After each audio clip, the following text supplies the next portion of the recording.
আসসালামু আলাইকুম, স্বাগতম। আশা করি ভালো আছেন। বাংলা শ্রাবণ ভাদর মাস মানেই পাকা তালের মাস। গ্রাম বাংলার ঐতিহ্যবাহী পিঠার মধ্যে তাল দিয়ে তৈরি তাল পিঠা অন্যতম। এই তাল দিয়ে তৈরি করা যায় নানা ধরনের পিঠা পায়েস।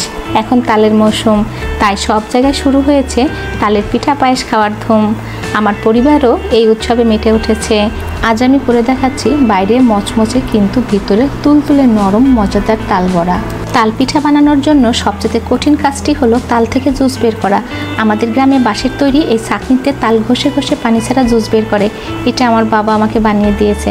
দেখুন কি সুন্দর ঘন জুস বের হয়েছে। পানি না থাকাতে এর স্বাদ এবং গন্ধ অটুট রয়েছে, যা আপনি সারা বছর ডিপ ফ্রিজে রেখে সংরক্ষণ করে খেতে পারবেন। এই পিঠা বানাতে আমি নিয়েছি চালের আটা 2 বাটি, সুজি নিয়েছি ওই বাটির 1/4, চিনি দিয়েছি সামান্য পরিমাণ যেন ভাজার সময় সুন্দর একটা কালার আসে।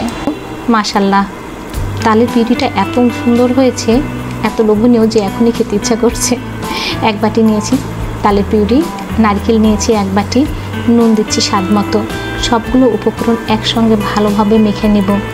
বেশিরভাগ মাখামাখির কাজ আমি চামচ দিয়ে না করে হাত দিয়ে করে থাকি। হাত দিয়ে মাখলে সমস্ত উপকরণগুলো ভালোভাবে মেশানো যায় এবং হাত থেকে মাখার সময় এক ধরনের উষ্ণতা বের হয়। আমার মনে হয় এই উষ্ণতার নামই ভালোবাসা।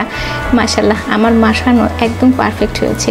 এবার একটি কিচেন র্যাপিং দিয়ে আমি বাটিটাকে ভালোভাবে মুড়ে দেব 1 থেকে 2 ঘন্টার জন্য। দেখুন 2 ঘন্টা পর আটা ও সুজি ফুলে বাটিটা ভরে টইটুম্বুর হয়ে গেছে। তালের মিক্সচারটা আমি আরও একবার ভালো করে ফাইনালি মিক্সড করে নিচ্ছি। Everything is okay. ব্যাস, মিক্সচারটা পিঠা বানানোর জন্য 100% পারফেক্ট হয়ে গেছে। তালের রসবড়া বানানোর জন্য প্রথমে চিনি শিরা বানিয়ে নিতে হবে। 1.5 থেকে 2 কাপ পানিতে 1 কাপ চিনি নিতে পারেন। শিরা ঘন হলে পিঠাটা খেতে বেশি মজা লাগে।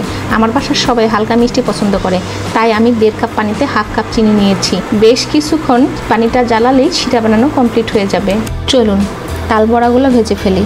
চুলায় ফ্রাই প্যান দিয়ে তা গরম হলেই তাতে রান্নার তেল দিব বেশ খানিকটা। তেল গরম হওয়া পর্যন্ত অপেক্ষা করব। তেল গরম হলেই তাতে তালের মিক্সচার ছোট ছোট বড়ার আকৃতি করে দিয়ে দিব। এই বড়া ডুবো তেলে ভাজলেই ভালো হয়। চুলার আঁচ প্রথমেই আমরা মিডিয়ামে রেখে পরে লো করে দিব, যাতে বড়াগুলো পারফেক্ট ভাজা হয়, পুড়ে না যায়। হাই হিটে ভাজলে বড়াগুলো ভিতরে কাঁচা থেকে যাবে। কিছুক্ষণ পর বড়ার নিচের দিকে যখন গোল্ডেন কালার চলে আসবে, তখন আমরা বড়াগুলো সুন্দরভাবে উল্টিয়ে দিব যেন ভেঙে না যায়। আস্তে আস্তে একটার পর একটা প্রত্যেকটা বড়াই উল্টিয়ে দিব। দেখুন তালের পিঠা কতটা স্বাদের হবে বা ভালো হবে তা নির্ভর করে তালের উপর। তালটা কতটা ভালো, কতটা ফ্রেশ সেটা অবশ্যই আমাদেরকে দেখতে হবে। তাল তিতা হলে পিঠা কিন্তু অবশ্যই তিতা হবে। মনে রাখবেন, যে তালটা সম্পূর্ণরূপেই কালো সেই তালটা অবশ্যই সুস্বাদু এবং খেতে মিষ্টি হবে, সেটা তিতা হবে না। দেখুন বড়াগুলো লাল কালচে বর্ণের হয়েছে, তার মানে আমার তাল বড়াগুলো পারফেক্ট ভাজা হয়েছে। এবার বড়াগুলো রসে ভেজানোর পালা। বড়াগুলো তেল থেকে তুলে সঙ্গে সঙ্গে শিরার মধ্যে দিয়ে দিব। এতে দ্রুত বড়ার মধ্যে রস ঢুকে যাবে এবং প্রতিটা বড়াই রসে টইটুম্বুর হবে। ঢাকনা দিয়ে ঢেকে রাখবো বেশ কিছুক্ষণ। বড়াগুলো রসে ভিজে একদম টইটুম্বুর হয়ে গেছে।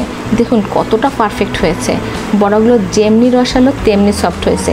শিরা ঘন হলে পিঠার উপরে একটা প্রলেপের মতন হয়, সেটা খেতে দারুণ। এবার চেখে দেখার পালা। So juicy and so soft, আর কোনো কথা হবে না। তো দেরি কেন, আপনারাও বানিয়ে ফেলুন এরকম রসালো তাল পিঠে। সত্যি আমার পিঠাগুলো দারুণ হয়েছে। আশা করি ভিডিওটা দেখে সবাই উপকৃত হবেন। আজ এই পর্যন্তই, আবারও কথা হবে। আল্লাহ হাফেজ।